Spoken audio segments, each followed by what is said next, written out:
Copy. Separation. Great burns. Physical separation 4:35 p.m. Pacific. Thrusters looking good. Counting down to a nominal departure burn 0 coming up shortly.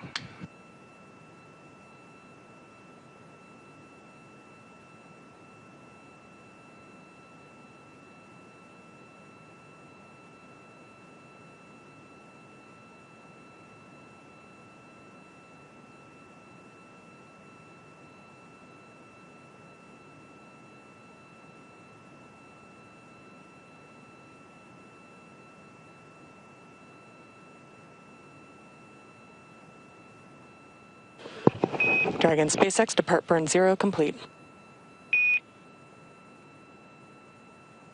Copy. Complete. Revisors up.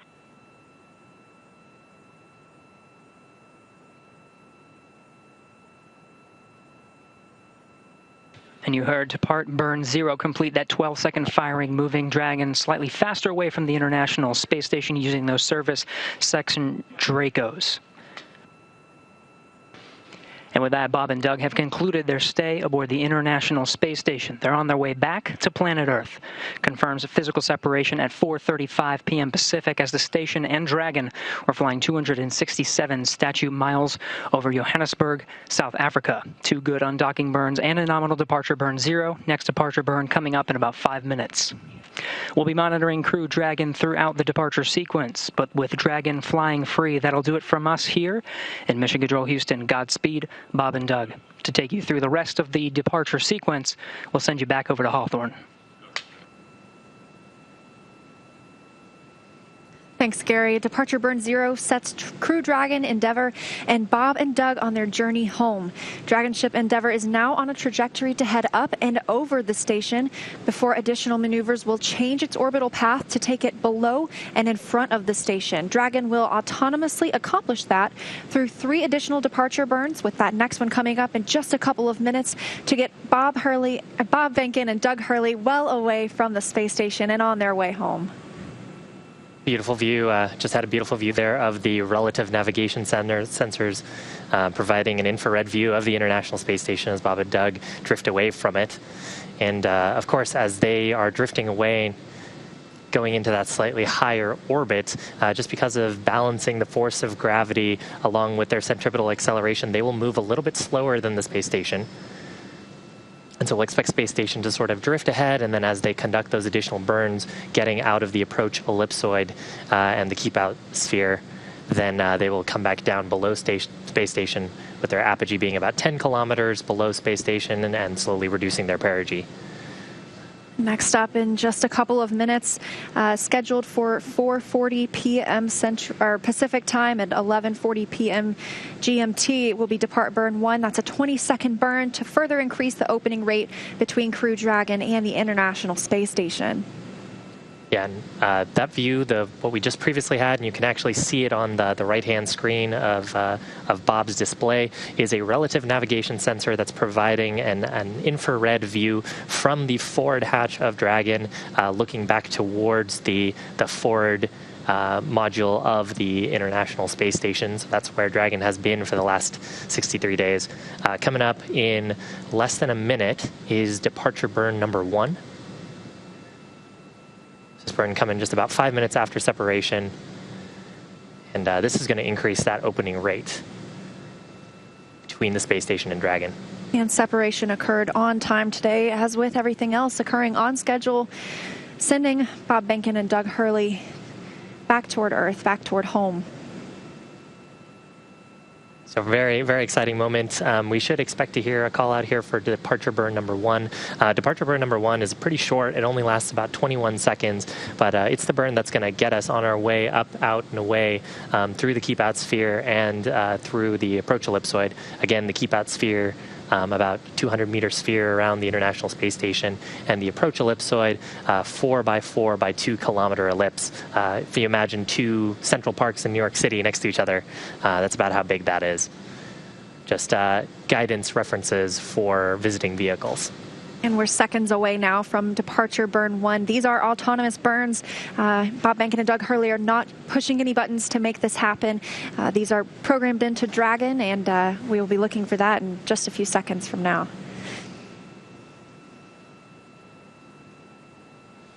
That's a view from the space station. Those two lights, the green light is the view that on the right-hand side of the Dragon vehicle. That would be the side that Bob Behnken was sitting on, and the red light, the side that Doug Hurley was sitting on.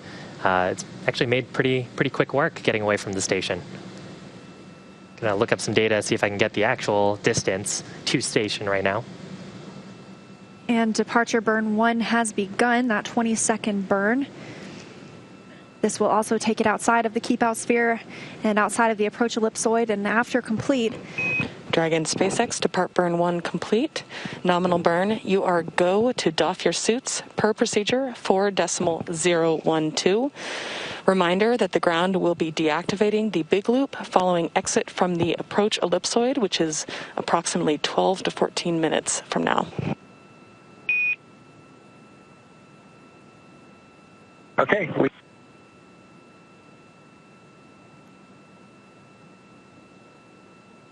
Station Endeavour on the big loop.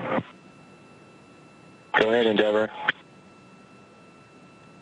Chris, we just can't thank you enough. It's been an honor and a privilege to be part of Expedition 63 with you, Anatoly, and Yvonne.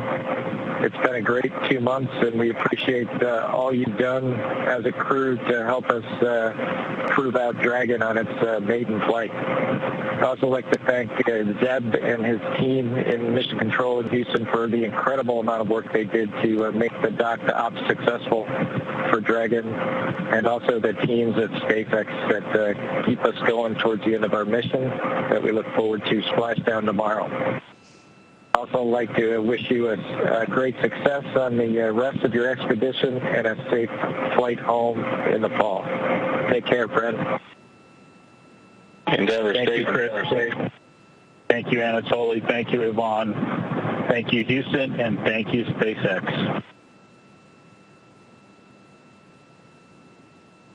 Endeavour Station, Bob and Doug wholeheartedly agree with those sentiments. It's been a real pleasure. It's been an honor to serve with you.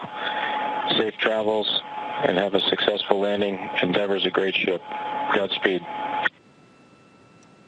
Endeavour copies all. Thanks, Chris.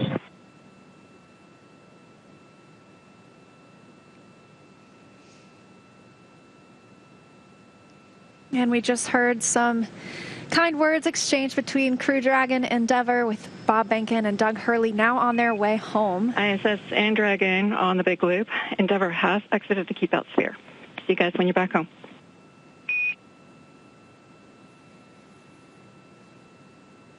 Endeavour copies. Behnken and Hurley leaving behind 3 people aboard the International Space Station that will return this October. That's Station Commander Chris Cassidy, Anatoly Ivanishin, and Yvonne Wagner of Roscosmos. So you just heard they exited the keep-out sphere. That's an imaginary sphere, 200 meters in diameter, and that is around the space station. So it's one of the several safety zones set up to govern any visiting spacecraft either arriving or departing the station. Before moving into the keep-out sphere, spacecraft have to be configured where they would not cross that boundary for at least 4 orbits, even if, as we mentioned, the spacecraft were to, for some reason, lose all of its maneuvering capabilities. Yeah, and that capability, really what we're looking to hear is that the spacecraft is what's called on what's a, I am having such a hard time saying that. You'll get there. It's on a 24-hour safe free drift trajectory. And that's what the call that we're hoping to hear from. So exactly as you mentioned, Leah, if we were to completely lose commanding authority over the spacecraft, we would want to make sure that we wouldn't potentially re-interact with the International Space Station in an uncontrolled way. And so these burns helping us to get out and away from the space station in a way that we could, if something were to go catastrophically wrong on the vehicle, protect the crew aboard the space station, of course the crew aboard the spacecraft until you were able to recover. Of course, Dragon spacecraft has been really rock solid this entire mission and has a lot of redundancy into it. So that scenario is pretty unlikely, but it's a good safety standard that we design all of our spacecraft to. And this departure burn 0 and 1, as we mentioned, is bringing Dragon up and over the International Space Station. It's not just making a straight journey home. That will be determined later once the phasing burn is complete, and then the deorbit burn, which commits us to leaving space to bringing Bob Behnken and Doug Hurley back into Earth. The next SpaceX Dragon on Dragon to ground comm check with the cabin mic. I hear you loud and clear on Dragon to ground. How me?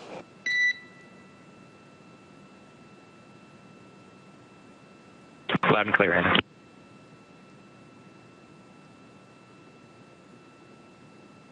As we heard, they are now testing out the cabin mic, so they may be beginning to doff their suits, take off their suits, which is allowed now that the first 2 departure burns have been completed.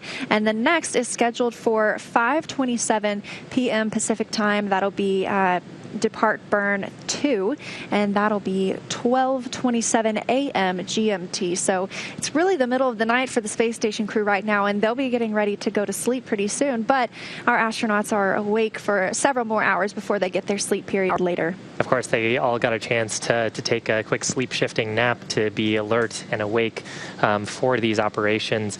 And, as you mentioned, the crew are in the middle of doffing or getting out of their suits. That was a pretty dynamic period of time around the station, a time where there could have been a potential depressurization, or if there were any problems with the thruster, we would want the crew suited. Of course, with that big burn out of the way and Dragon now on a confirmed trajectory away from the space station on its way out, close to exiting the approach ellipsoid, Bob and Doug can get out of those spacesuits and get into something a little bit more comfortable. And that test step of verifying the cabin mic, the spacesuits actually have 2 microphones in them just towards the near the jaw, actually in the base of the helmet. And so with Bob and Doug removing those spacesuits, they're testing their cabin mic just to make sure that they still have good communications with the crew operations responsible engineer here in Hawthorne. So we should expect a few more calls here as Dragon moves away from the approach ellipsoid. We heard a couple of calls from the Capcom as well about deactivating the big loop, so to speak, and transitioning to Dragon to ground. The big loop is a comm network that connects flight controllers and Mission Control Houston, the International Space Station crew, visiting vehicles, and of course, like our Mission Control team here in Hawthorne, all together on one comm loop so we can all communicate with one another if anything needs immediate attention. As we step out of integrated operations or joint operations with the International Space Station, we'll transition into mission control here in Hawthorne, having mission authority, and transition all of those calls to the Dragon to ground loop. Yeah, so life on space station is kind of back to normal now that Dragon has departed, and they are still monitoring the departure. The crew on board Crew Dragon is specifically, and I can imagine that the astronauts aboard the space station might be looking out and getting a final last view of Dragon before it returns to Earth, maybe in those bay windows, that cupola window we have on the International Space Station. Now, as we mentioned, Dragon is outside the keep-out sphere, and it is a little more than 500 meters away from the International Space Station. So we'll be looking for it to exit the approach ellipsoid coming up here in about 6 minutes. Yeah, right now, Dragon moving away just under 1 meter per second, or close to like 3 feet per second away from the space station. And as it really starts to get further and further away, that speed will pick up a little bit until we get into an orbit where eventually we will have our highest point of our orbit be about 10 kilometers below the space station. And coming up after that approach ellipsoid exit, we'll also have 3 more burns scheduled for today, so 2 more departure burns as well as a departure phasing burn, and then that should button up the major activities for today, and Bob and Doug will hopefully be able to get some rest before a pretty exciting day tomorrow. Yes, I can imagine they are very excited, and tomorrow they'll wake up, and then several more milestones to look forward to, including, as we mentioned, that deorbit burn, that final commitment to bringing them home, because if there were a change in potentially the weather over the next several hours, we would still be able to have Bob Behnken and Doug Hurley in Earth's orbit, and they have enough crew supplies on board that they could stay there until a couple of days. That way we would have an opportunity for the weather to clear or for us to find another splashdown site. But everything's looking good for us to come home to Pensacola tomorrow.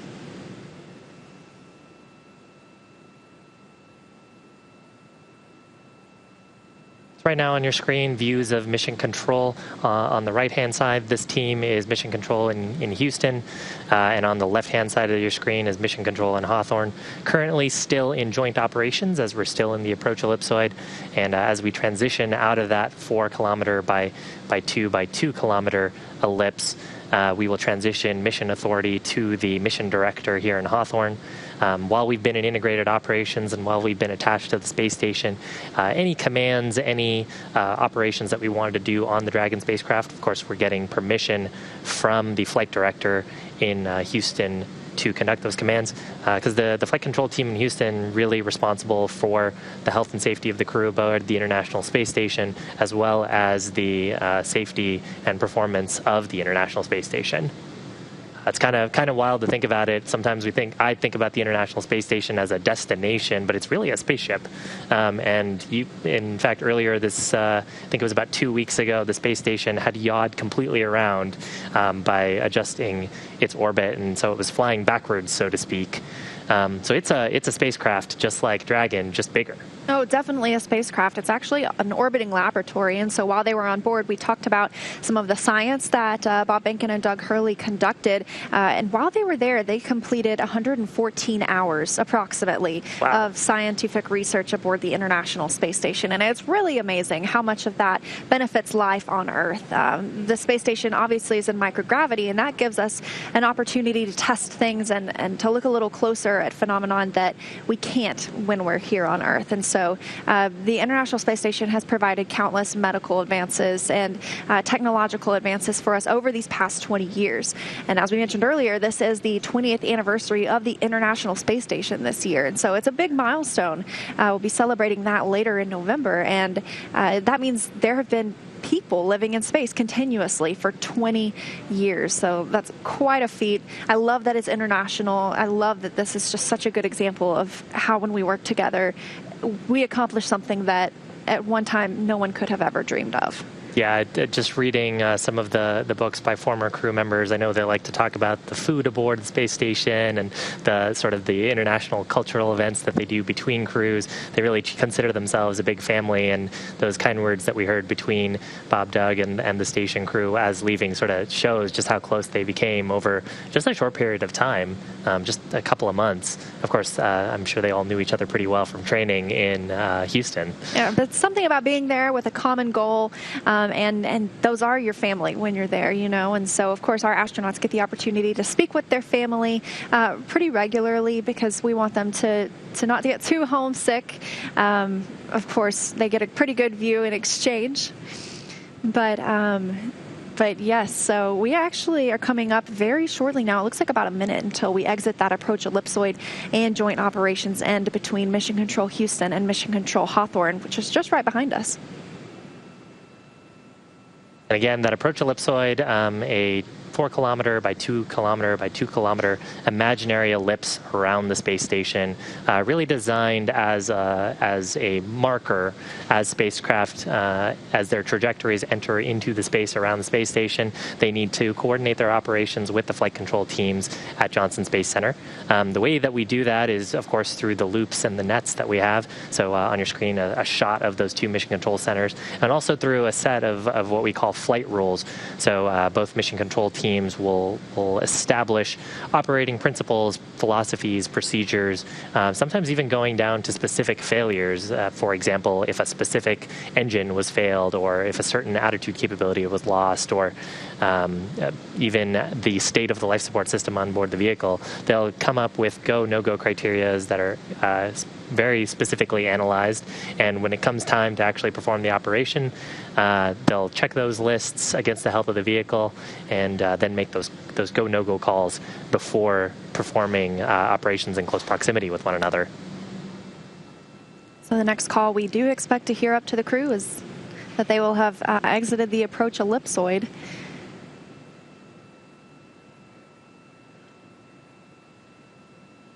Everything occurring on time for Dragon.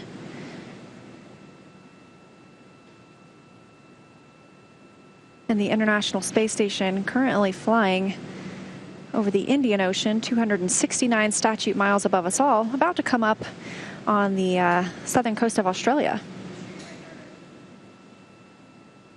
And really the next major event for Dragon will be around 5:27 Pacific time, or that'll be tomorrow morning at 12:27 UTC, and that will be the next departure burn. So a little bit of time before any significant milestones. And we are outside of the approach ellipsoid.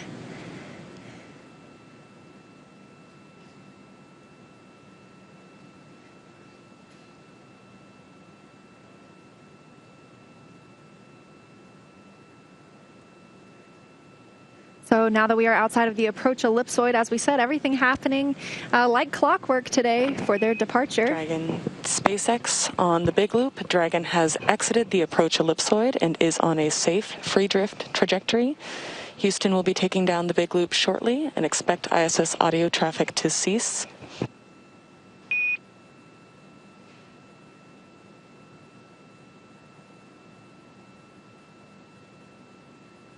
Dragon copies on the big loop.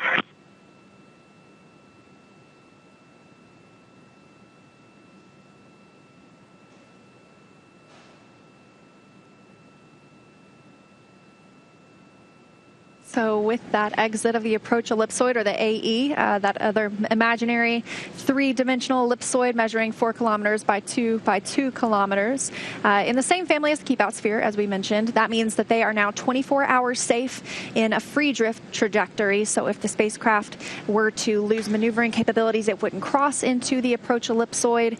We heard that call from the core here on the ground in Mission Control Hawthorne up to the crew aboard Crew Dragon Endeavor. The crew acknowledging that call. They typically do some comm checks on Dragon to ground when they transition out of the big loop. Of course, we heard those earlier while they were doing their suit doffing. Suit doffing, again, being where they remove their spacesuits, get out of them, and then they'll transition into something a little bit more comfortable, probably a polo and maybe just some pants. And really, they'll just be in a monitoring mode until the next major event, which is the depart burn number 2. That's scheduled for about 30 minutes from now. And that depart burn 2 will really increase the rate away from space station and start reducing both the apogee and perigee of Dragon's current orbit. And following that, there'll be an additional depart burn as well as the phasing burn. Coming up later on in today's broadcast, the phasing burn being actually a much larger burn than these 2 departure burns, on the order of 6 minutes. And so that departure burn 2 will be the longest one we've seen so far today, and that'll be a 43-second burn that will send Dragon down and lower its perigee, the lowest point of its orbit, to beneath the station. It'll move down and out in front at perigee. And so we can, on your screen, is sort of where we're conducting this burn. So depart burn 2 at the apogee, performing an orbital burn or imparting velocity to the spacecraft at the highest point of the orbit is actually the most efficient way to move the opposite end of the orbit. So in this case, because we want to bring our perigee, or lowest point of our orbit, down a little bit further, we're trying to conduct that burn at the apogee and get the most bang for your buck and most mileage out of that propellant. After they'll have depart burn 3. That'll be a 41-second burn. So as we mentioned earlier, it's kind of like a co-elliptic burn, and it will keep Dragon always down below the International Space Station. Later tonight, we'll be looking for a phasing burn. That'll be the longest one we've seen so far at over 6 minutes. And it'll put Crew Dragon on the proper orbital path to line it up with the splashdown zone. And then eventually we will have our deorbit burn tomorrow. We'll see the nose cone close. We'll see the trunk jettison, and they will come on home looking for a splashdown tomorrow in the Gulf of Mexico, specifically at our Pensacola landing site. Yeah, the departure burn, taking a look at the data, expected around 10:48 Pacific time plus 7. Let's see, that would be around 5 o'clock in the morning or so. For GMT. GMT. And again, that's the last major burn planned for tonight. That'll happen right before Bob and Doug end up getting some shut-eye for the night. They'll get about 8 hours of sleep, and then tomorrow morning get a wake up from the core to get them started on preparation steps for the final burn of the mission, which will be that deorbit burn. And then hopefully a successful re-entry. I don't know if you heard, when they arrived on the International Space Station. Commander Chris Cassidy asked Bob Behnken and Doug Hurley how the ride was, and of course they said it was very smooth, and asked if they got any sleep, and they said yes, they did get some sleep. So I'm hoping they get the same opportunity tonight that will leave them very refreshed and ready for their splashdown tomorrow, their reunion with their families, and tomorrow they will also arrive back in Houston. So they will fly back to Ellington Field, and that's part of the Johnson Space Center. It's where we do a lot of our astronaut training in the T-38 aircraft. And so they will arrive back there tomorrow, have a welcome with their families, and then it'll be, 3 people on the International Space Station until October.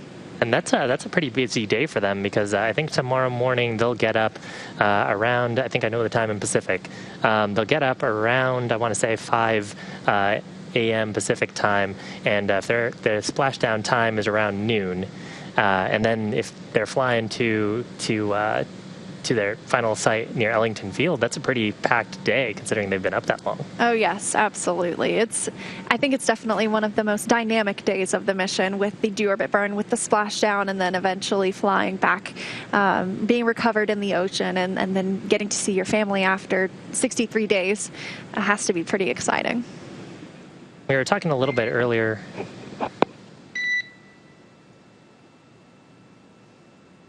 Looks like no call that time.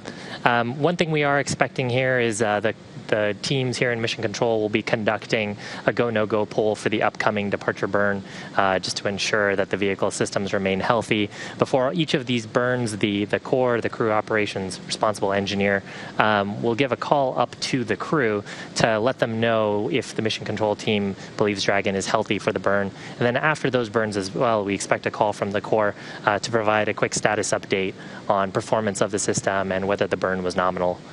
Some of the things we're looking for there are, of course, performance of the engines, as well as the amount of impulse transmitted to the vehicle. The navigation officer, of course, paying close attention to the amount of momentum transferred to Dragon, as well as the current orbit as described by onboard navigation sensors. So all part of the responsibilities of the Mission Control team. That burn expected about 25 minutes from now.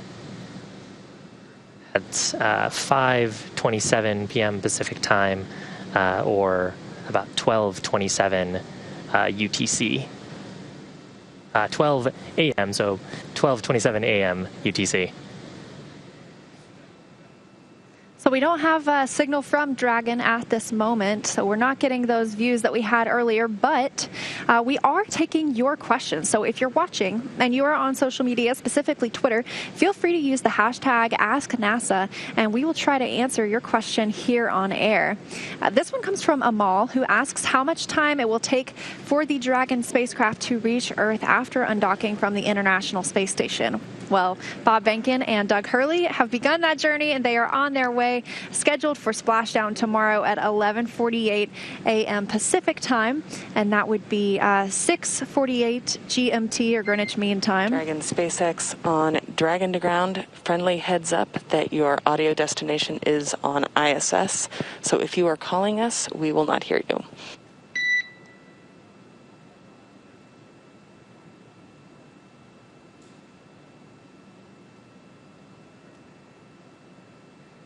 So, now with that splashdown tomorrow, it's looking like about a 19-hour mission for Bob Behnken and Doug Hurley from the time they undock to the time they splash down.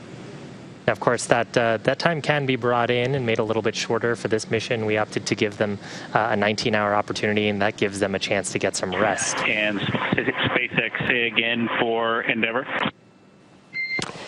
Yes, just wanted to give you a heads up that your audio destination was on ISS, but I see you've swapped that over to ground now. We just wanted to make sure that if you were calling us, we would hear you.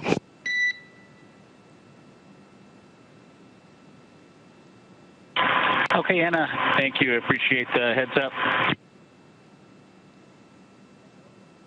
That fuzzy little dot is a view from the International Space Station looking at Dragon, currently on its way away from the International Space Station.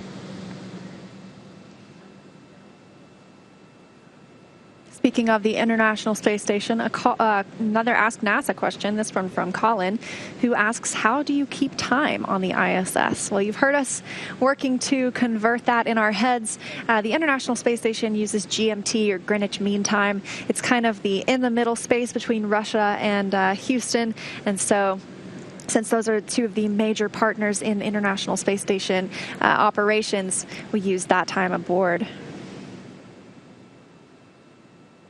Some cool views from the cameras on board the International Space Station. And one other note there, GMT is also sometimes referred to as UTC, or Universal Coordinated Time. They both mean the same thing, just slightly different nomenclature. And you may hear some of those calls over the nets and from the core.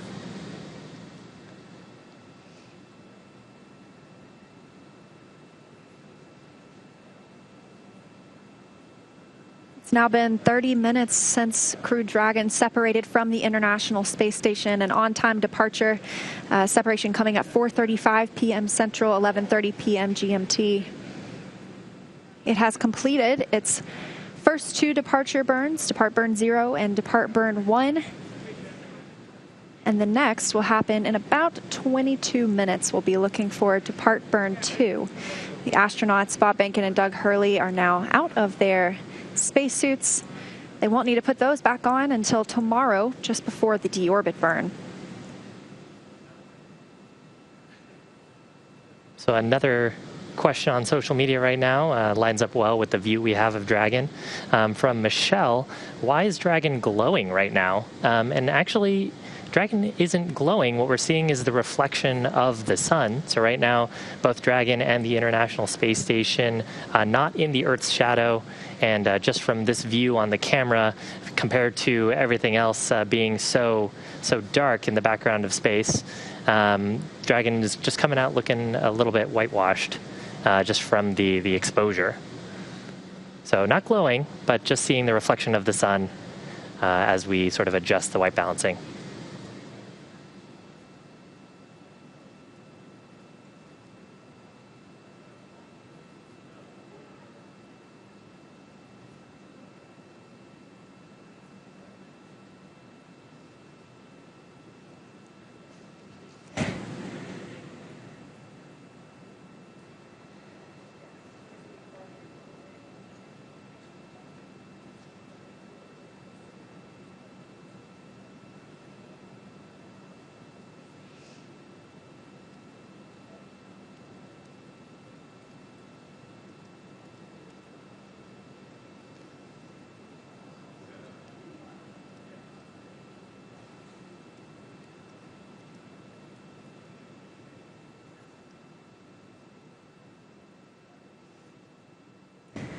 Now, actually, Dragon right now departing about 4.4 meters per second, about 3.3 kilometers away from the space station.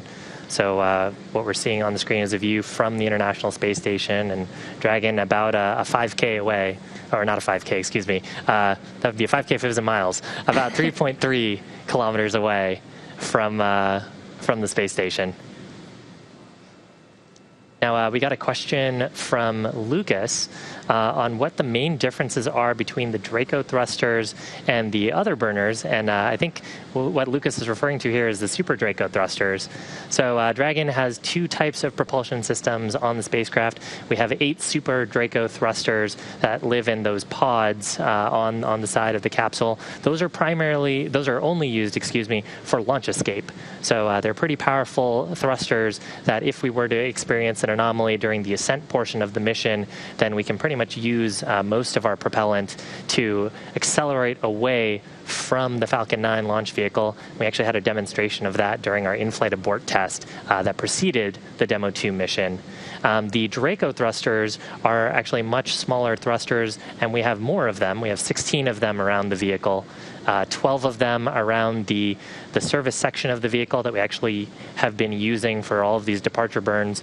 And then we actually have a set of 4 of them that we refer to as the forward bulkhead Draco thrusters that are right around the forward hatch.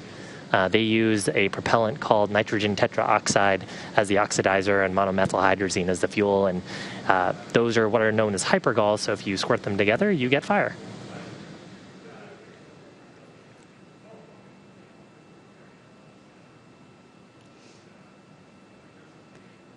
And we have another question from Kate, actually from her 4-year-old son, Fritz. Hello, Fritz. He would like to know if the astronauts on the space station can feel how fast they are flying on the space station or Dragon. And if not, why not? It's interesting if you think about it. The way I like to describe it is if you're sitting in a car, and let's say the car is going 60 miles an hour, you don't necessarily feel like you are going 60 miles an hour because you're essentially part of that vehicle as it moves. And so, of course, you would notice if it stopped, but as the astronauts are inside the International Space Station and it's constantly moving at 17,500 miles an hour, they do not feel that speed. And when they're outside the space station, they don't feel that speed either because there's no wind for them to feel as it moves around the Earth. Yeah, so really if they were to feel, that's part of the fun of microgravity. Gravity is still acting on anyone who is in orbit or not, but it's really a matter of you're in a state of free fall while also your spaceship is in a state of free fall. And so you would only feel acceleration if you pushed against something or if the spacecraft pushed against you.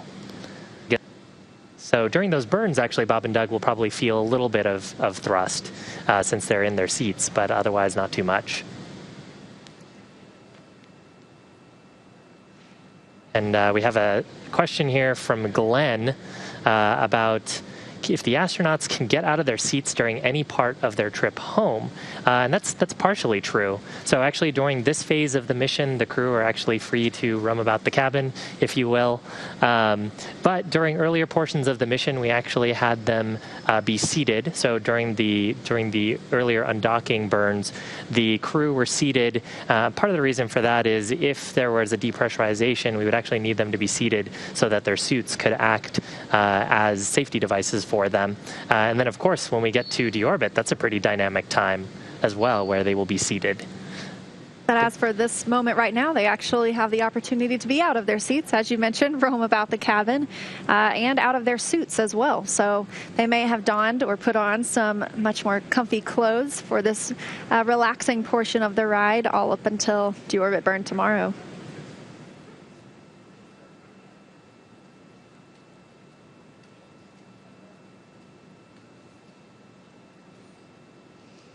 So if you're just joining us, Dragon is on its way away from the International Space Station.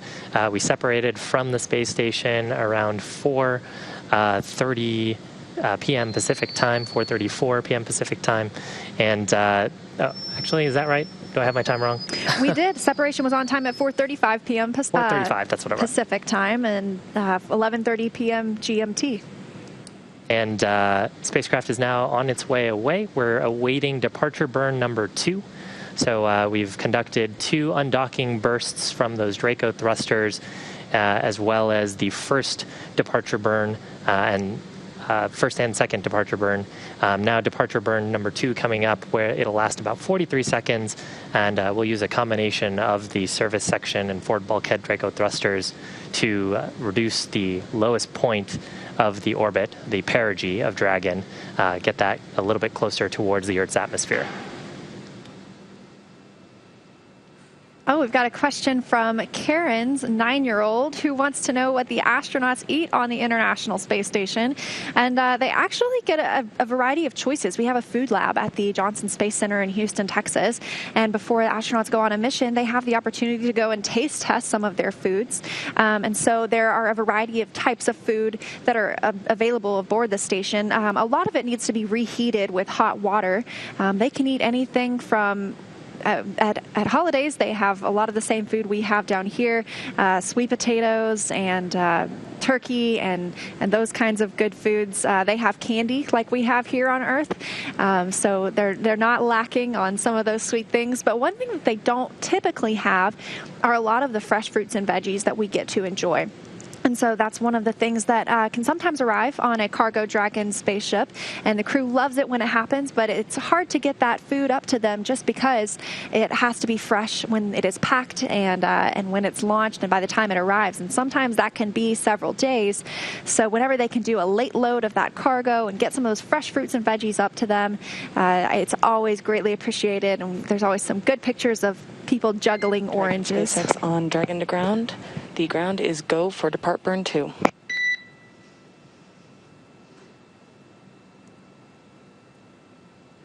SpaceX, we copy go for depart burn 2.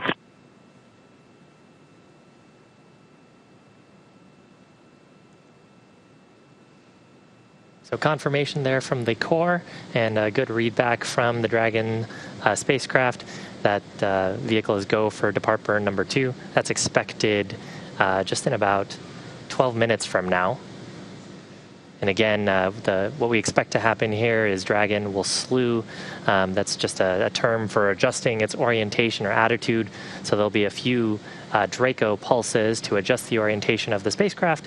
And then we'll use a combination of those forward bulkhead and service section Dracos to perform this burn. Burn's expected to last about 43 seconds, and that really just that little of impulse because of the orbital altitude we're at will lower the perigee to our desired target. And then the burn after that will get us into our holding orbit below the International Space Station, where we'll be about 10 kilometers below space station before performing that final departure phasing burn for the afternoon.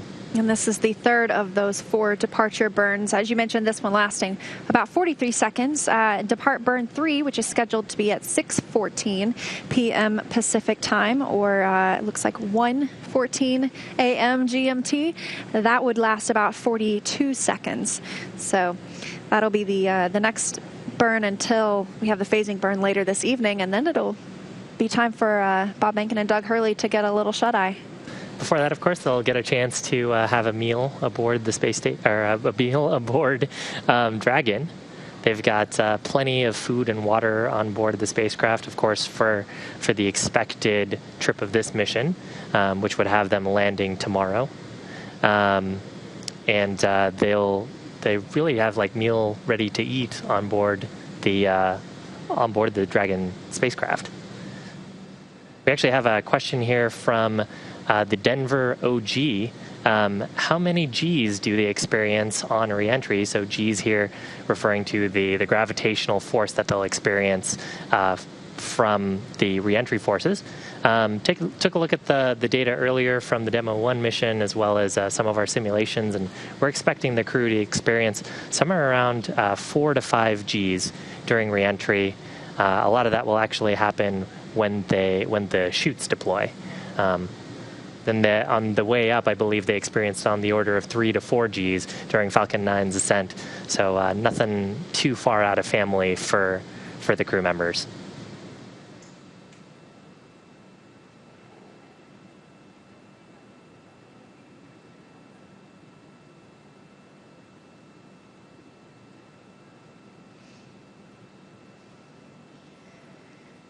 So this view of Crew Dragon is from the International Space Station, and these cameras can actually be controlled by flight controllers in Mission Control Houston. Joint operations with Mission Control Houston have ended now that Crew Dragon is outside of the approach ellipsoid. It is entirely under the supervision of Mission Control here in Hawthorne. However, Houston is still monitoring the status of the astronauts and the vehicle. But these cameras can be controlled by teams on the ground. They help us to find what we're looking for whenever the astronauts are on a spacewalk, or to get a better view of an arriving or departing spacecraft as we have today.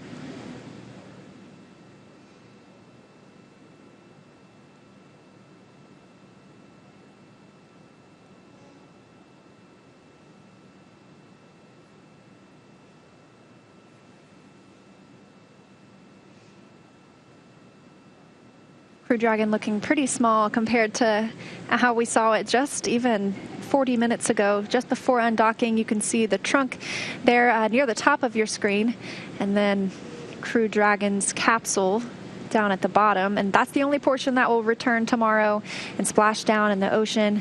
The trunk itself will be jettisoned and will burn up upon re-entry into the Earth's atmosphere.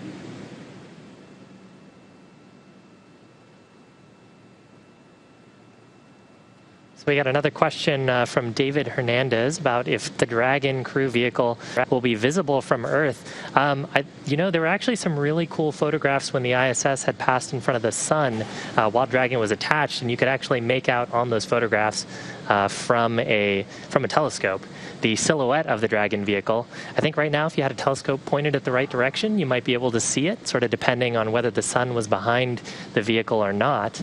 But definitely not visible with the naked eye. So definitely need some help from a telescope. And your telescope would have to be set just perfectly because Crew Dragon is still moving very quickly. Right now, it looks like Crew Dragon and the International Space Station are flying 261 statute miles over the North Pacific Ocean and moving at about 17,500 miles an hour. So don't want to miss it.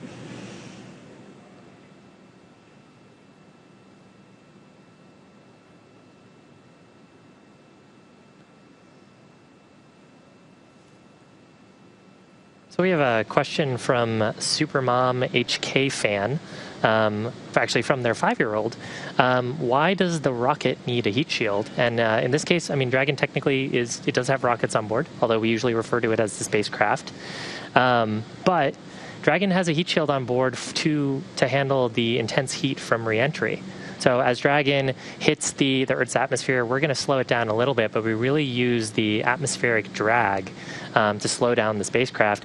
And as the Dragon spacecraft hits into that part of the Earth's atmosphere, it'll actually compress the air and form a plasma at the base of the heat shield. And that plasma is very hot, very, very hot from the friction and compression. And they'll reach at approximately 3,500 degrees Fahrenheit on the outside of the vehicle. That's probably not uncommon for Bob Behnken and Doug Hurley, considering they both live in Houston. They're probably used to pretty hot temperatures outside, but they'll be nice and cool inside with air conditioning, as anybody in Houston, Texas knows is a necessity. Yeah, actually, when we get to that phase in the mission, ground controllers here in Hawthorne will do a check on the internal temperatures, potentially run some cooling, because before we get to that phase, we'll actually detach the trunk, and with that goes our ability to radiate away heat. So we'll actually do some pre-cooling on the cabin and flow some nice cool air to Bob and Doug during that pretty toasty portion of the mission. And a cool little glimpse right here, you can see Crew Dragon and the nose cone open, and that will remain open until after the deorbit burn tomorrow. They'll be using those forward bulkhead thrusters to make that burn. It'll be the longest that we see throughout the return home to slow Crew Dragon down enough to drop it out of orbit and bring it back into Earth's atmosphere. It'll then close after that burn, and it also serves as some protection for the vehicle upon reentry. Yeah, it protects those navigation sensors on the top of the vehicle, the ones that we were getting those cool infrared camera views of the space station with, and what we also use for relative navigation when we're in proximity ops with the station. All of those underneath there. And actually, just coming up in about 4 minutes from now, we'll get a brief glimpse at those forward bulkhead Dracos. They'll be used during this next burn, departure burn number 2. Again, expected to last about 43 seconds to bring or reduce the perigee, get that a little bit lower. So we'll be looking for that burn at 5:27 p.m. Pacific time, or 12:27 a.m. GMT. That is the time zone the astronauts have been used to when living aboard the International Space Station, but now that they have departed, they will begin shifting their time zone back to life on Earth and back to that of Houston, Texas, which is Central Time.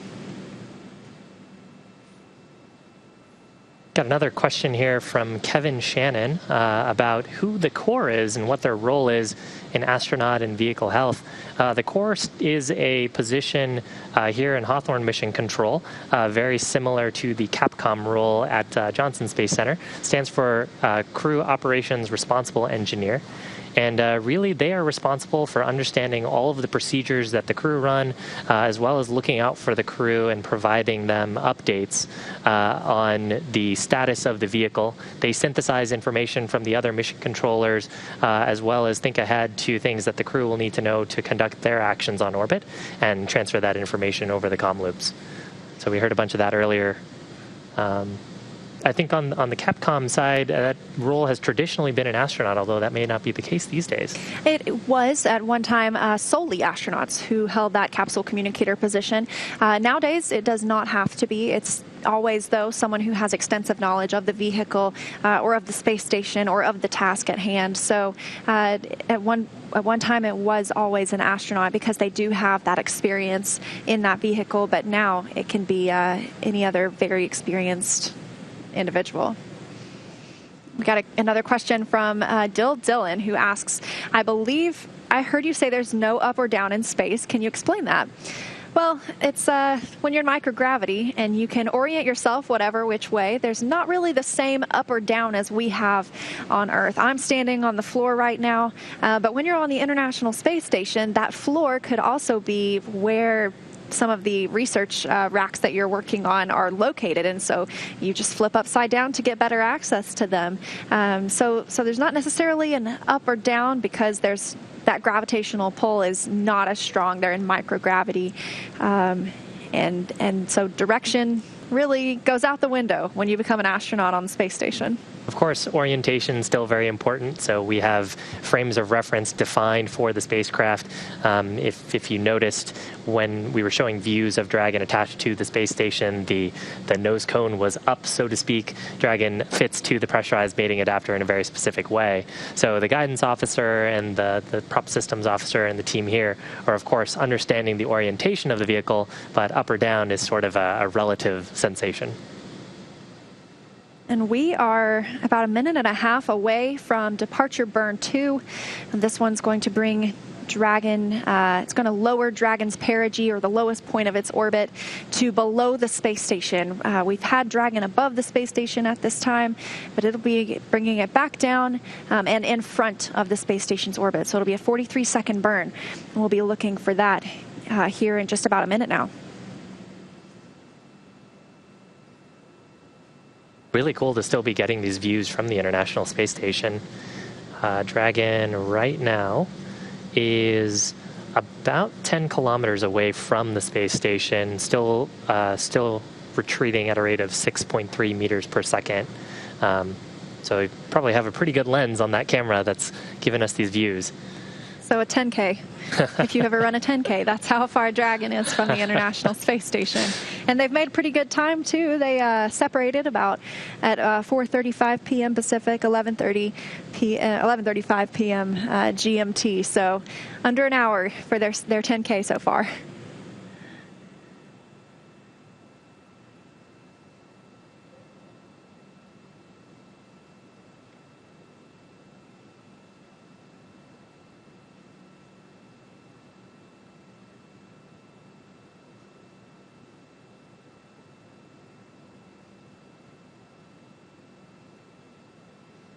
Depart burn 2 in just a few seconds.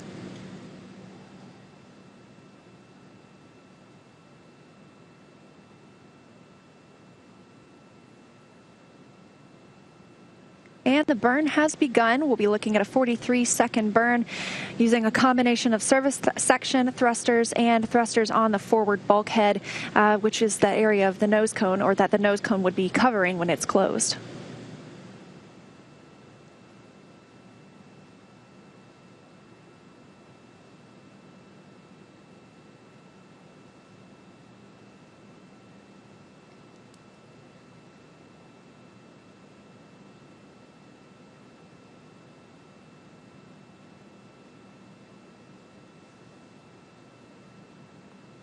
Dragon SpaceX, burn complete, nominal burn. Dragon copies, nominal burn. There's confirmation from the core of a nominal burn, that burn happening just off the west coast of the United States, out over the Pacific Ocean. And the next burn will be depart burn 3. That'll be almost 42 seconds, specifically 41.8 seconds. And that will occur at 6:14 p.m. Pacific, 1:14 a.m. GMT. That'll be the last of those 4 depart burns, and then we'll be looking later tonight to the phasing burn. Yeah, and in between them, Bob and Doug will get some time to get a meal, and of course they'll start into their sleep preparations. They get about an hour before they actually go to sleep to get some time to sort of collect themselves, do whatever pre-sleep activities that they need to do. As I understand, on the space station, that is also some time for them to go hang out in the cupola, take photos, maybe talk to folks on social media. Yes, and they love to talk to their families as well. They are able to video conference with their families every so often. It's very important to us that we keep the astronauts connected with their families. It's important for mental health, and we've seen a lot of this on Earth recently with going through the coronavirus pandemic, people being apart from each other, and we've seen people connecting virtually now more than ever. And so that's something that the astronauts have been doing for a long time and dealing with isolation. And so we have teams on the ground that research how they are able to deal with that. And it also feeds into the future of spaceflight. You know, looking at when we go out on these missions to the moon and eventually Mars, that the astronauts will be gone for extremely long periods of time. How do we give them the opportunity to feel at home, to feel connection with people back here on Earth? Yeah, especially interesting problem when you consider that Mars is just the light and signal delay can create either anywhere from a 25-minute delay to about a 45-minute delay, which is actually part of the reason why it's even more impressive about like Perseverance and the other Mars rovers that have to do everything totally autonomously. There's really no time for a ground operator to issue a command and then see if it worked. But that adds an interesting aspect to connecting with your families, because that's a long time to have to wait for a reply. It would be. Now, a lot of the research we're doing right now on the space station is in preparation for that. We've got the Artemis missions coming up. We're looking to go back to the moon for the first time in almost 50 years, and that's scheduled to be in 2024. We'll be putting the first woman and the next man on the moon, and so a lot of the research we're doing on the International Space Station is paving the way for how we're going to establish a more permanent human presence on the lunar surface. So next expected burn is departure burn number 3. That's expected at 6:14 p.m. Pacific time, or that would be about 1:14 a.m. UTC or GMT or Greenwich Mean Time. And again, as mentioned previously, 41.8 second burn that will use a similar combination of service section and forward bulkhead Draco thrusters. Those service section thrusters to really provide attitude control, make sure that the forward bulkhead thrusters are pointed at the correct location, and then those forward bulkhead Dracos providing the majority of the impulse for that burn to reduce, to finalize us in an orbit that is co-elliptic with the station, so on a similar ellipse, but with the highest point being about 10 kilometers below the current space station altitude. And speaking of those forward bulkhead thrusters, we have another Ask NASA question. So a reminder, if you are watching on social media, on Twitter, go ahead and use the hashtag AskNASA. Send us your question, and we'll see if we can get that answered on air. So this one's from Gary. He wants to know why the nose cone can't be closed now, and it's because we're not done using it yet. That won't be closed until tomorrow after the deorbit burn. So we've seen those first 3 burns now accomplished, and looking forward to departure burn 3 coming up next. And they will once again use those forward bulkhead thrusters that are located under the nose cone. So don't want to cover those up just yet, but it will be closed prior to reentry. Yeah, another note there is there's also a number of navigation sensors beneath the nose cone that help Dragon know where it's pointing in space, and also help it communicate with those tracking and data relay satellites. So not only is it for those burns, and we have a couple of big ones left before this mission is complete, but also to help Dragon know just where is it around planet Earth.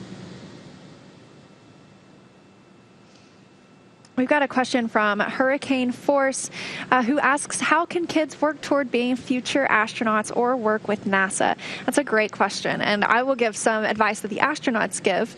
I've always heard them say to pick something that you love to do, because the path to being an astronaut is very, very difficult, and it requires a lot of studying and learning and growing in your field, and so that's much easier to do if you enjoy what you're doing. And so typically we would encourage you to pick something in the science, technology, engineering, or math career or field, and then pursue a career there. And then we have astronaut applications open every few years or so. We pick just around a dozen astronauts to come and go through 2 years of training, which will set them up for readiness of future missions. But working with NASA has a lot of different career opportunities. Obviously, I work in communications, and so NASA needs people to help tell the story. So even if maybe STEM is not necessarily your thing, you can still have a great part of NASA and be part of the NASA family. I think the best piece of advice I've heard from crew members and otherwise is to stay curious. And if there's something that sounds really interesting to you, don't take someone else's word for it. Go do your own research. Stay curious about it. Go learn about it, and you will probably become the person who knows more than anyone else about it. That's a real good way to get to work on cool things like this. Well, this is an interesting question, and I'm not sure I know the answer to it. This is a question from Lucas the Hunter. What does space smell like? You know, I personally haven't been, so I haven't had the opportunity to try it. But I've heard a few different things from the astronauts. One has said it smells like burnt cookies or burnt steak. So the common theme there is it smells a little like something that burned. So, like I said, I haven't gotten to try it out. Dragon SpaceX, no rush, but please let us know when it is okay to come back on board with video.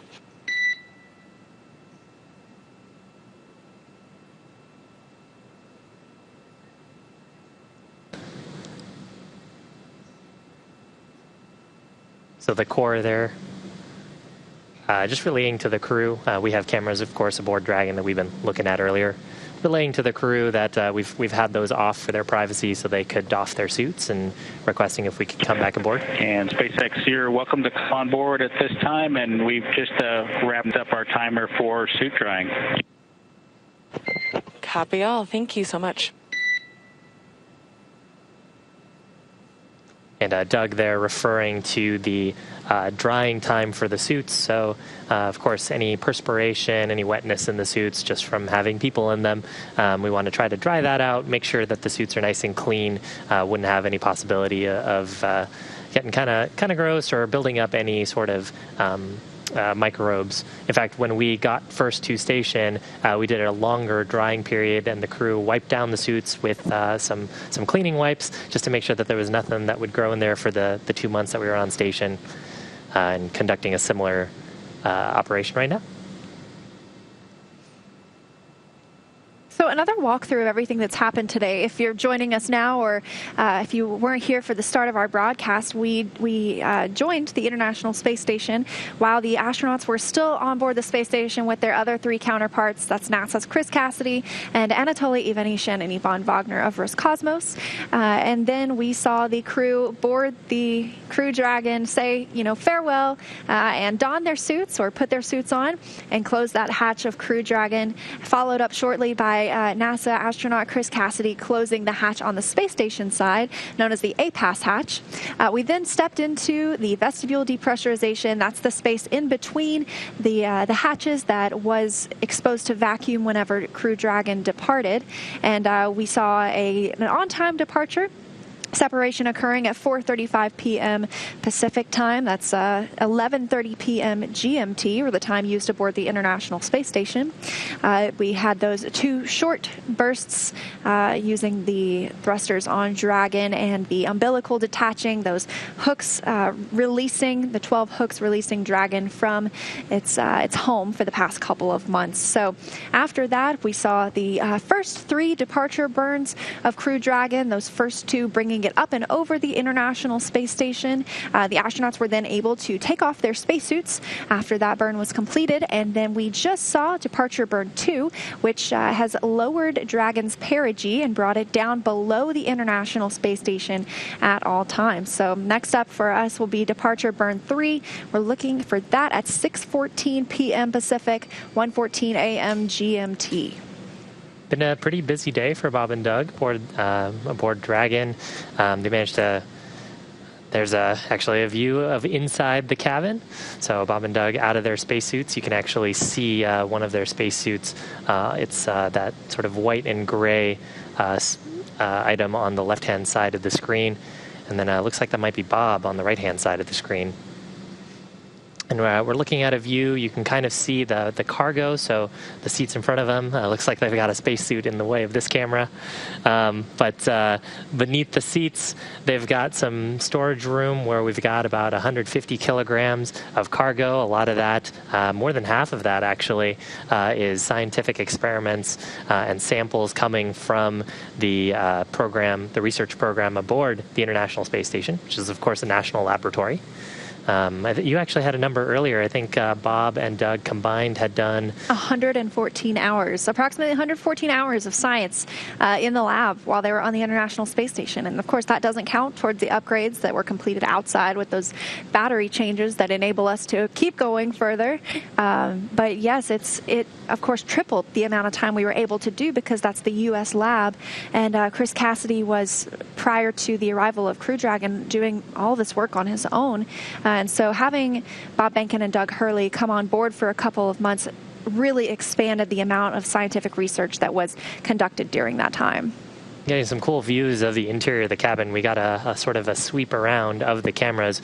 So right now we're looking at a camera that would sits ordinarily right behind the crew members, looking up at their displays. The view that we actually had previous to this was a view looking towards Doug Hurley's seat.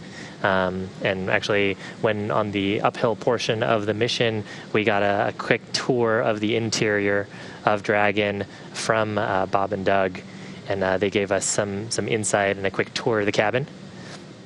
And it looks like Bob just putting his suit away in his suit storage bag, suit drying complete. They were wearing those suits earlier, just in case they needed to. The suits really for their protection if there was a depressurization or a fire in the spacecraft. Now that we're past some of those dynamic moments close to the space station, the risk of one of those events is pretty low. The suit storage bags, though, of course, will be kept in close proximity. So if there were any sort of anomaly later on in the mission, Bob and Doug could quickly get into them. And pretty cool. They're actually pretty much a single-piece design. They can be put on within less than 15 minutes. As you mentioned, I think you made a good call. It looked like a polo and some khakis to me. So they're now out of those suits and able to relax until before the deorbit burn tomorrow. Probably a lot of Velcro on those as well, I'm guessing. I know on space station side, they tend to have a lot of Velcro on pretty much every surface.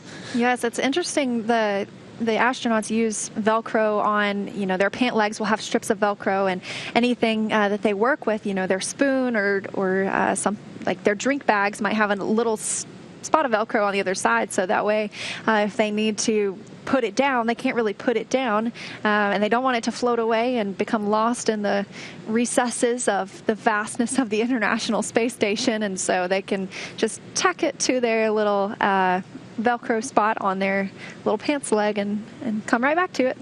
Yeah, and you might wonder how something would float away. There's actually a couple of things. One, it's really hard to impart something with no force. If you've watched videos of crew members on the space station sort of playing with their food or playing with drink bags, they might put something and it'll start to twist and turn, move, and they'll grab it and move it close to them, and it'll start to twist and move. And the other, there's actually a life support reason for doing that as well. As the crew members are exhaling carbon dioxide, unless you have really good circulation in the life support system from all the fans and scrubbers on board your spacecraft, that carbon dioxide will tend to sit and bubble and create pockets of unbreathable air. So the life support system is also providing a lot of positive pressure and moving gases around the cabin just to make sure that we are circulating and revitalizing that air, running it through our scrubbers, and of course regular injections of oxygen so it's nice and breathable. Really cool views inside Crew Dragon. And it has now been over an hour since they left the International Space Station. So much has happened in that time, with obviously the on-dock burns, the departure burns, and exiting the keep-out sphere approach ellipsoid, the termination of joint activities between Houston and Hawthorne, and now the crew settling in for the rest of the ride until tomorrow. Yeah, you can kind of see what we're talking about here. Is suit helmet, sort of as Doug is putting away his suit, kind of floating a little bit. Nice, cool view into that clear visor. That visor actually creates a sealing surface as well, so those suits will keep pressure in them in the event of a depressurization.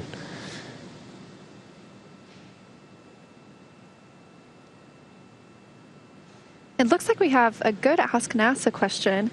I think it's tailor-made for you, Shiva. Yeah, this is a good question. So a question from Anir. My 9-year-old son has a question. What is Dragon's outer layer made of, like the material you used to make it? So I think what Anir might be referring to here is our heat shield material and our thermal material. The external surfaces of Dragon are actually made of a material called pica, which I think is phenolic impregnated carbon ablator. So pica material is something that that actually NASA developed, and Dragon and SpaceX have actually done some work to upgrade it over both the crew program as well, over the cargo program and as well as over the crew program. And so we're using something called Pica 3, I believe, on the Dragon spacecraft. A cool example of kind of the partnership between the NASA teams and the SpaceX team in developing the spacecraft. It looks like the windows outside or to the outside of Crew Dragon are a little bit dark now, and that is the case because the International Space Station is now in an orbital nighttime, or I should say Crew Dragon Endeavour, flying over the Atlantic Ocean, about 261 statute miles above us all. As I mentioned earlier, the space station orbits the Earth sees 16 sunrises and sunsets a day, so currently constantly moving at 17,500 miles an hour, and Crew Dragon is about on that same trajectory at this moment. Yeah, again, this next upcoming burn, which is scheduled for about, let's see, 28 minutes from now. This next upcoming burn will put us into a co-elliptical orbit with the station. So all that means is that the station is on a slightly elliptical orbit, mostly a circle, but not quite. And Dragon will be on a very similar ellipse to the space station, but just with its highest point of orbit about 10 kilometers below the space station.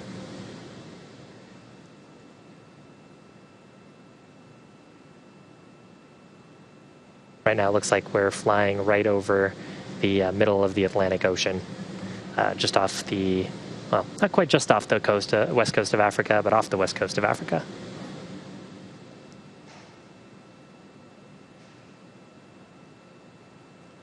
One fact I love about the International Space Station,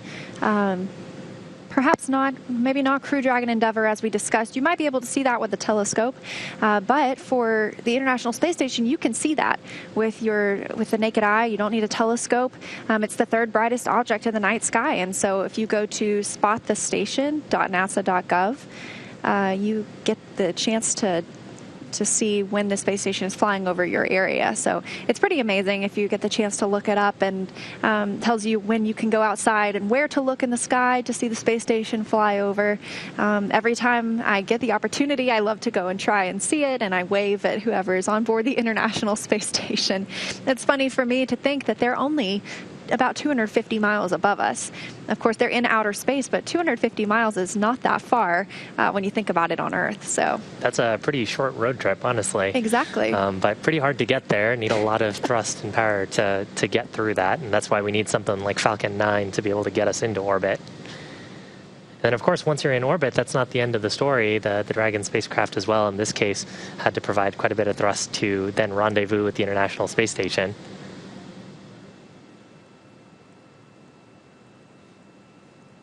Got a question here from Anna about how the crew can configure the capsule for sleep. So can the crew turn off the lights in the Dragon capsule to sleep?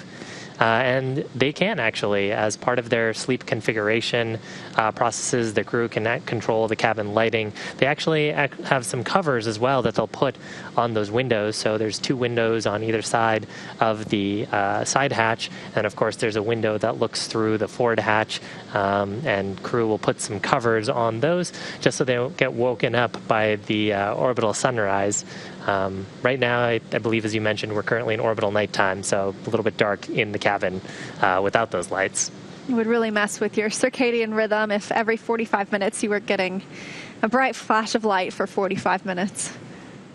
And kind of another fun thing, too, is the crew do have a white noise generator on board, so they can also turn that on if they want to try to mask some of the sound of space and get a little bit more rest. seemed like they enjoyed their sleep period. It sounds like I would sleep pretty good on Crew Dragon Endeavour, honestly. To have a white noise generator, that's a nice perk.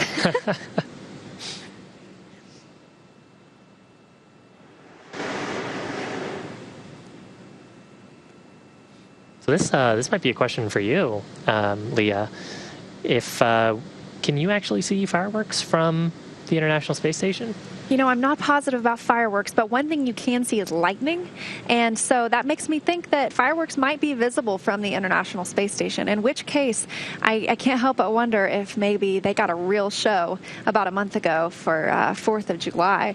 But yes, they can see lightning on the International Space Station, and especially it's just amazing to see the photos they send back of the forces of nature. I can't remember if it was Bob Behnken or Doug Hurley this morning that posted a picture of Hurricane Isaias, and, you know, it just looked like a monster on Earth.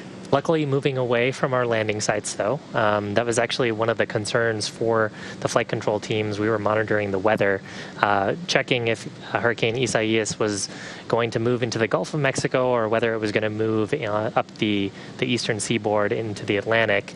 And until we had some certainty on that, we actually didn't have our go decision for undocking. Luckily, the storm does seem to have picked a direction and is moving up the East Coast. So hopefully everyone is staying safe out there. But that does open up the opportunity for Bob and Doug to come home towards a primary landing site pretty close to Pensacola. That's the primary landing site, and there's a backup landing site actually near Panama City, also off the coast of Florida. And this was no rush to come home today. This was really the beginning of opportunities for Crew Dragon Endeavour to bring Bob Behnken and Doug Hurley back to Earth. And so over the past several days, you know, we've gotten weather updates, weather reports, even up to the time that Crew Dragon was undocking. We were looking at meteorologists providing weather reports on what we could expect in the next 24 hours, really, in the Gulf. And so the astronauts could have stayed aboard the International Space Station if that weather turned out looking nasty in the Gulf. But it looks like everything is going to be clear, and we should get nice splashdown tomorrow. And of course, still no rush. The crews aboard, we're continuously performing weather monitoring on the landing sites. We get those reports, I think, about every 6 hours. And so if something were to turn up unexpectedly, poor weather, of course, we always have the opportunity to do a deorbit wave off. And so that would then set us up for our backup landing opportunity, which would be a little bit later, not quite on the same time scale, but about 2 days later. And of course, Bob and Doug have plenty of supplies on board if that were to happen. But right now, both the primary and alternate landing site looking healthy and go for splashdown attempt tomorrow. And right now, we are awaiting the next departure burn. That's scheduled at 6:14 p.m. Pacific, 1:14 a.m. GMT. And so that will round out the departure burns for the evening. We've had 3 so far. This will be the 4th. And that has brought Dragon out of the keep-out sphere, away from the approach ellipsoid. The first 2 took Dragon up and over the station, and then this next one brought it underneath, and then the last one will circularize Dragon's orbit, and it makes it roughly co-elliptic with the space station. We saw it burn like this on the way uphill as well. And it's interesting you mentioned that this is the 4th burn, but it's called Depart Burn 3. And actually, we saw a little bit of this on the way in. So there are 3 hold points and a hold 0, 1, and 2 on the way to the International Space Station. All of those depend on the distance that you are from the space station. So it can be a little bit confusing when you consider the nomenclature here. Part of it is sort of the counting scheme. Part of it is also, are you at that point that is known as hold 0, hold 1, hold 2. So depart burn 0 being that first burn that we conducted, and then the depart burns 1 and 2 we saw earlier today, getting us out of the approach ellipsoid. And then depart burn 3 being our 4th burn of the day, if you don't count those 2 undocking burns that we saw.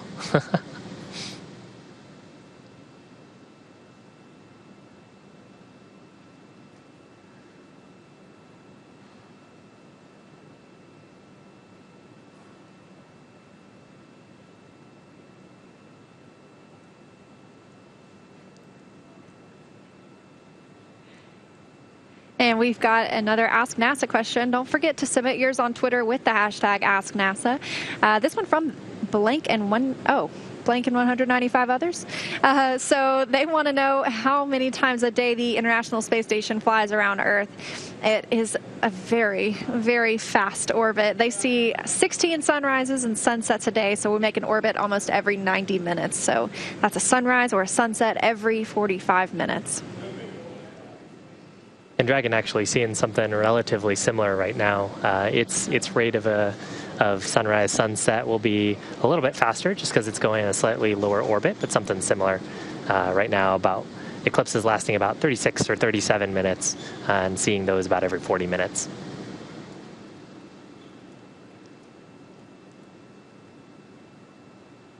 So we've got a question here from Merv about how we keep Dragon oriented in the proper reentry position to make sure that the heat shield is deflecting heat properly. And that's a great question. The spacecraft actually will have some aerodynamic forces on it. So part of the way that the spacecraft is packed will have the aerodynamic forces balancing with the force of gravity on its center of gravity, which really just depends on the sum of all of the mass in the spacecraft. And so that'll help it orient in the correct direction. It's designed aerodynamically to put the heat shield down. And for small correction maneuvers, we'll actually be able to use the Draco thrusters to provide small orientation burns while we're going through reentry. And then once we actually get through the reentry portion of the mission and get to drogue deployment, the positioning of the drogue chutes on the vehicle will keep Dragon in the correct orientation. Although at that point it's less about heat rejection and more about making sure that the capsule splashes down with the heat shield side facing towards the ocean.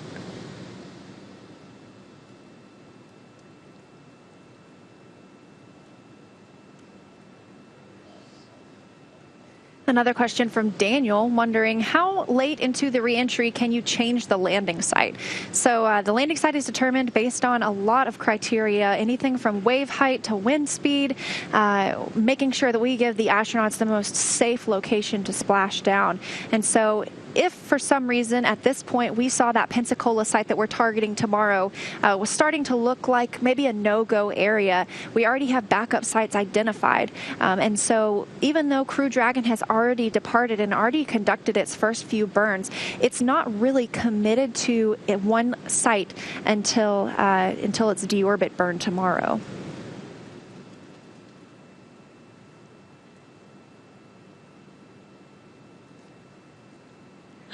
We also got a question here from Bob. If either of us were asked, would we go to the space station? And absolutely. That is 100% absolutely yes, sign me up. I would definitely go. My mom always says, though, make sure I don't know about it until you get home. So I would definitely go to the space station, but I'd have to save all my cool pictures for when I got home so she wouldn't worry the whole time. I think it would be pretty busy on Space Station, too. Hopefully they'd be able to put us to work. Both Bob and Doug have extensive experience in test pilot school. And, of course, Bob also has his PhD. So both of them getting some good scientific work in on Space Station. Right. Those would be some pretty big shoes to fill and try to work with. Of course, a lot of that science, or all of the science, is developed by researchers here on the ground. And so the astronauts are really the hands in space that make it happen for the researchers here. So when that science returns tomorrow in Crew Dragon, it was just loaded this morning, that'll be delivered back to those researchers. And so it's really enabling not just our priorities for what we want to research in the International Space Station, but it is the national lab. So we have payloads of all kinds that arrive for research on the space station. Yeah, and actually kind of a fun thing there, and actually segues pretty well to this next question from Andy. So where does the Dragon capsule get its electricity from?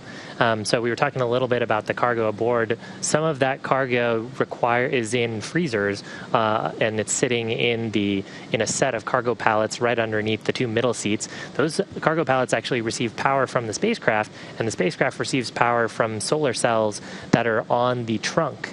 So earlier we saw some pretty cool views of the trunk. Half of it is black and shiny with solar panels covering it, and the other half is has a white structure on it, and it's radiating away heat through a thermal radiator. That upper portion receives solar power from the sun whenever we're not in the eclipse or shadow of the Earth. And when we're not in the middle of a burn, we actually point the spacecraft such that those solar panels are pointing towards the sun, as well as pointing the radiator away from the sun, so we can get the most performance out of both of them. And the next question, how long did it take to build the International Space Station? Dragon SpaceX, the ground is go for depart burn 3.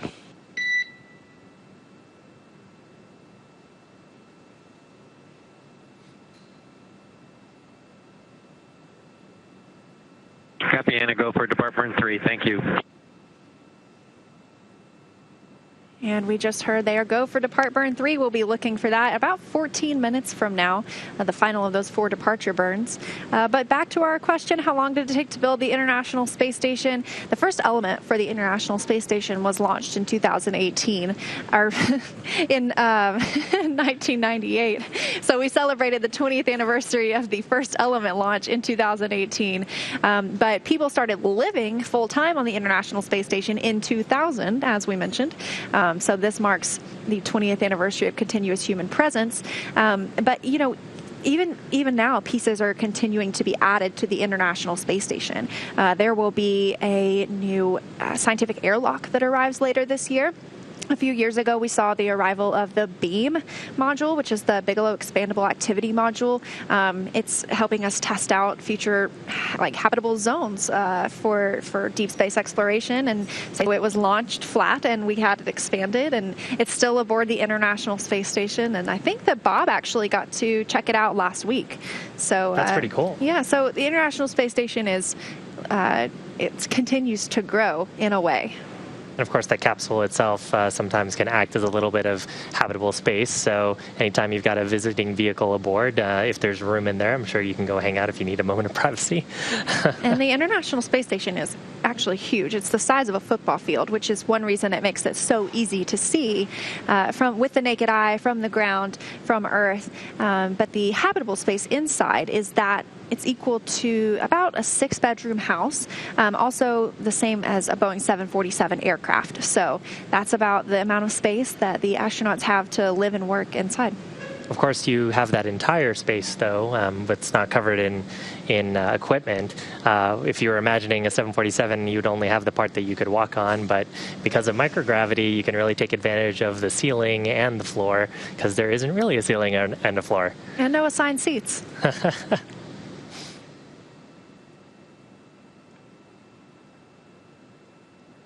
So here's another question from What the Bug Said.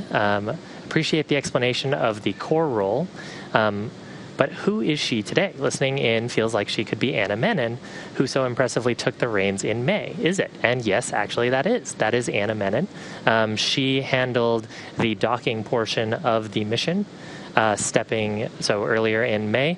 Actually, part of the way that the mission control shifts are structured, each of the shifts practice every portion of the mission. So every console operator is capable of performing a phasing burn or a departure or a deorbit opportunity if an emergency required it. But specific shifts focus on portions of the mission so they can be the most prepared.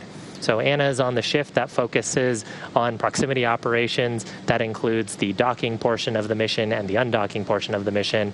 And we'll actually see a few other folks today who operated during the phasing portion on the back in May, who will be bringing Bob and Doug home through entry, descent, and landing.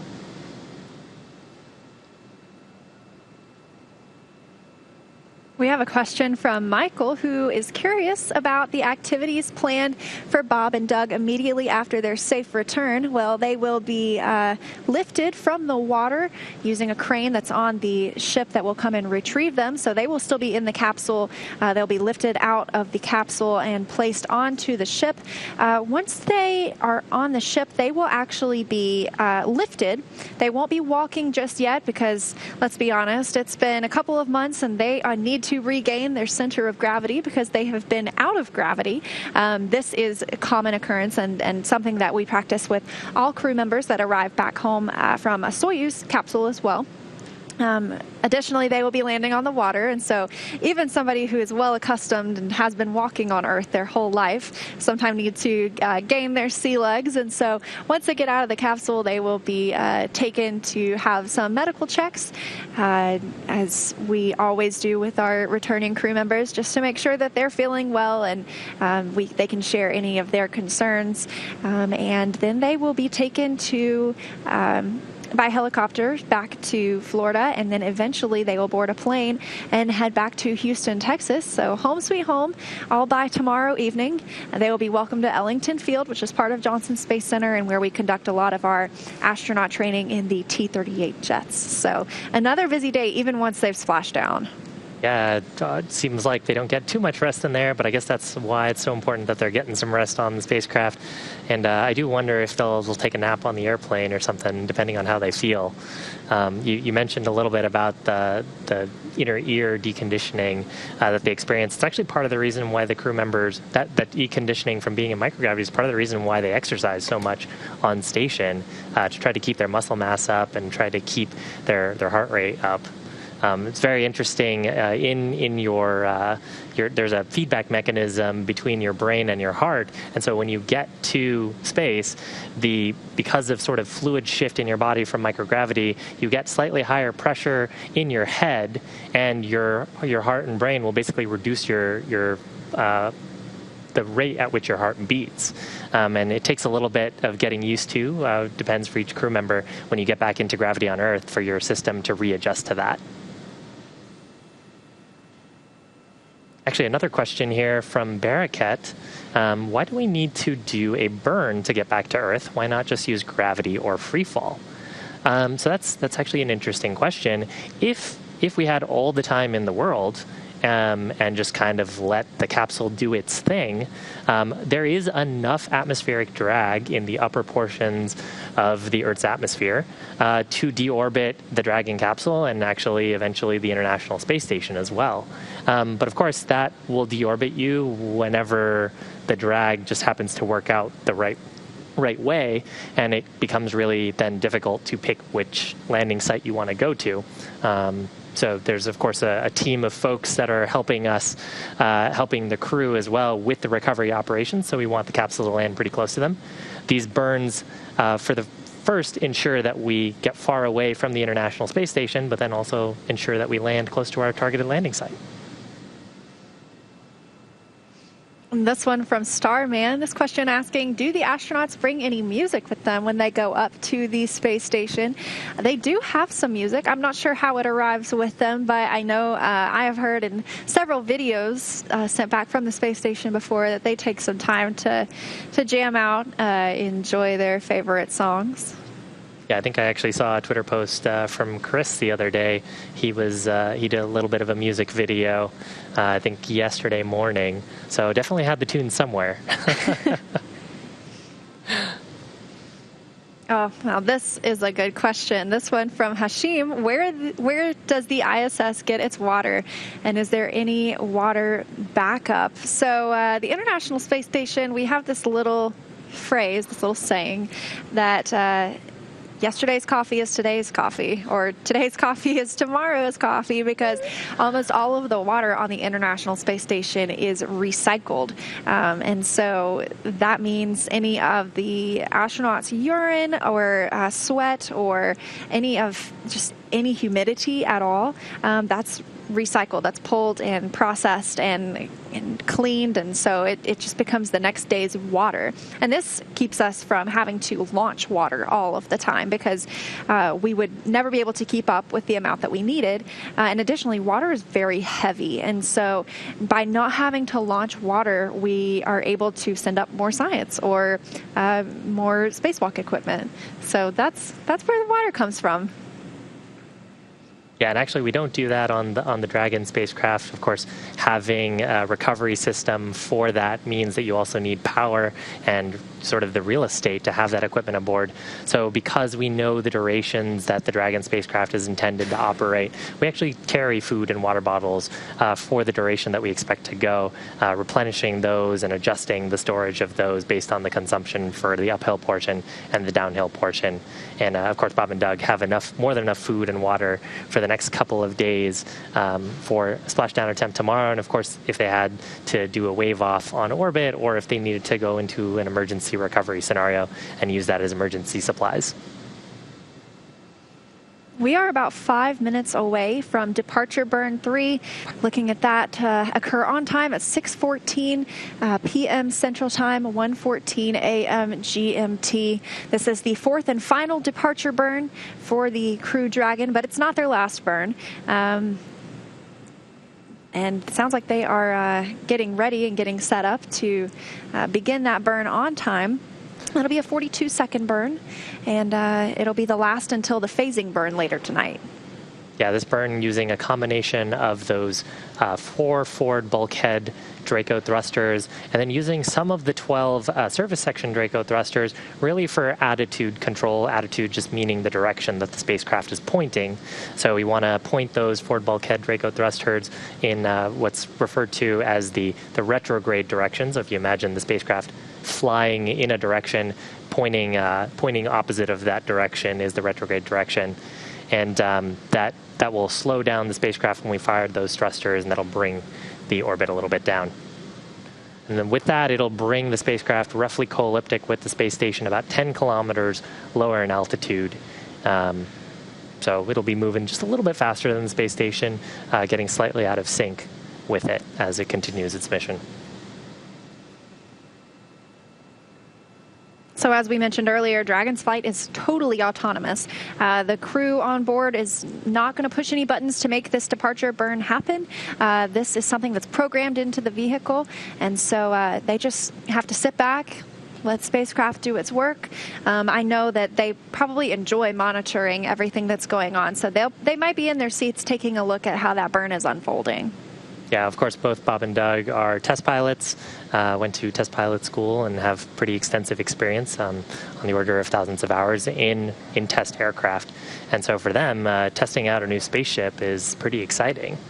And for these burns, they, of course, have the opportunity to step in if need be.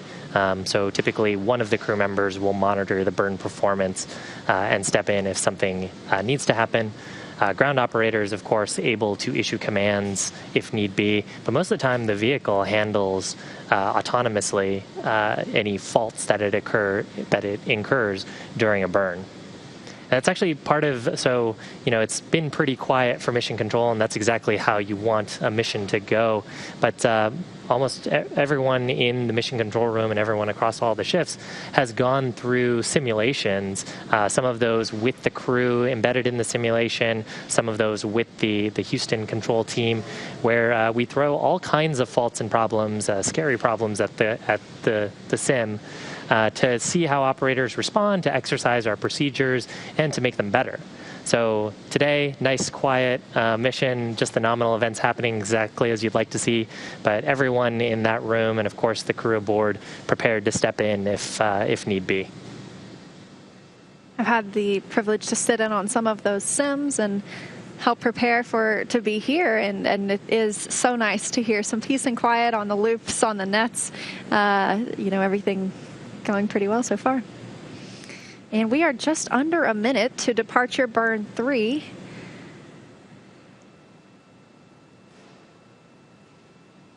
Looking for this burn to last 42 seconds. Bring it roughly co-elliptic, in a roughly co-elliptic orbit with the space station, meaning it's not got, or it'll be constantly about 10 kilometers lower in altitude.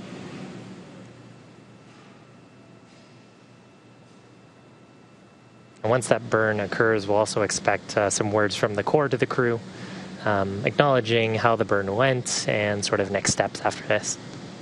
So fingers crossed for a call out for a nominal burn.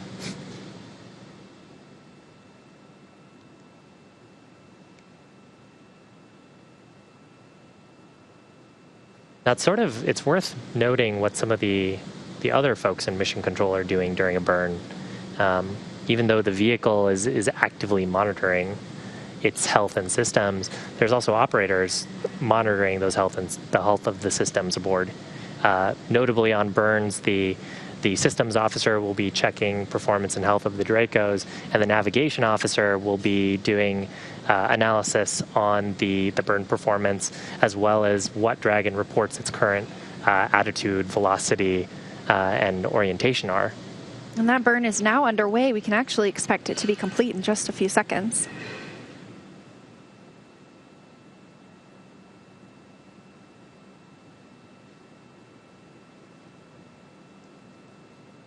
Dragon SpaceX burn complete, nominal burn, and at your convenience, I have 3 additional items for you.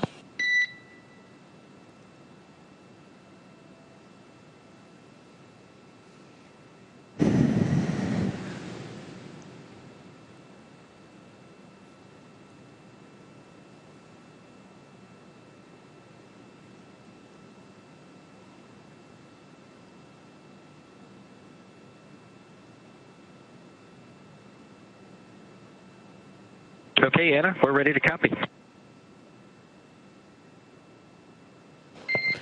All right. The first is that we understand that you would prefer to report food and water consumption and movement after each of your meals. At your convenience, we're happy to take your evening meal report. Just let us know.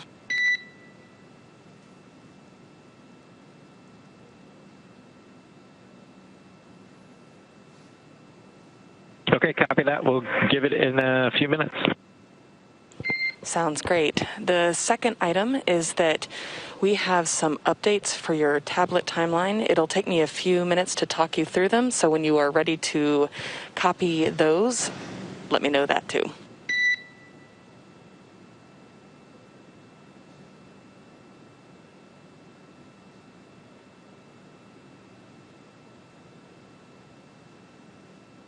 Okay, we have the tablets open to the timeline in the anchor section, and we're ready to copy. Copy. So on your day 1 primary timeline, please scroll to crew pre-sleep day 1, and I am requesting that you add 30 minutes to the 6 continuous events, beginning with crew pre-sleep day 1 and ending with GSC collection entry.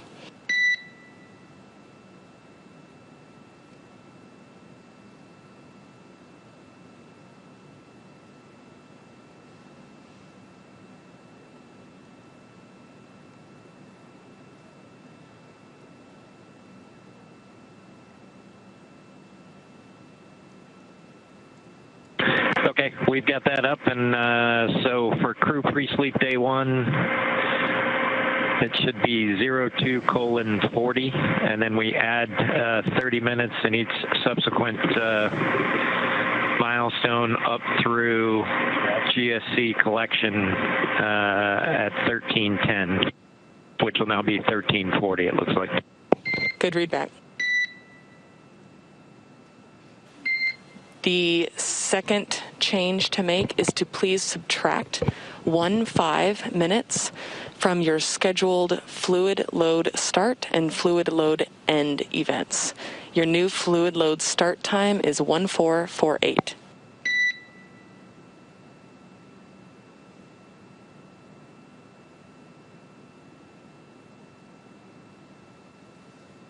Okay, copy. 1448 for fluid load start, and we'll change that.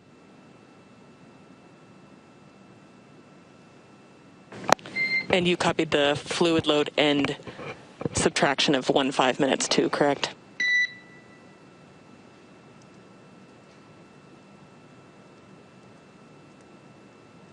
We copy. Start and end minus 15. Perfect.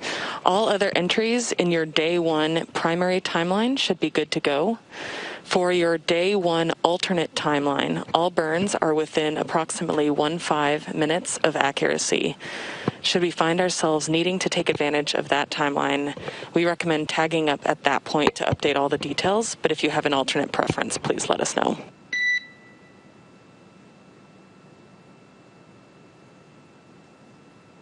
We love your plan. Let's take a look at that if we need to at that appropriate time. Thanks. Sounds great. And finally, for the third item I had for you, beyond the inventory post-meal, there are no more required tasks for this evening. So if you would like us to configure for sleep early, we can do that. Just let us know. And do note that there is a departure phasing burn during your sleep.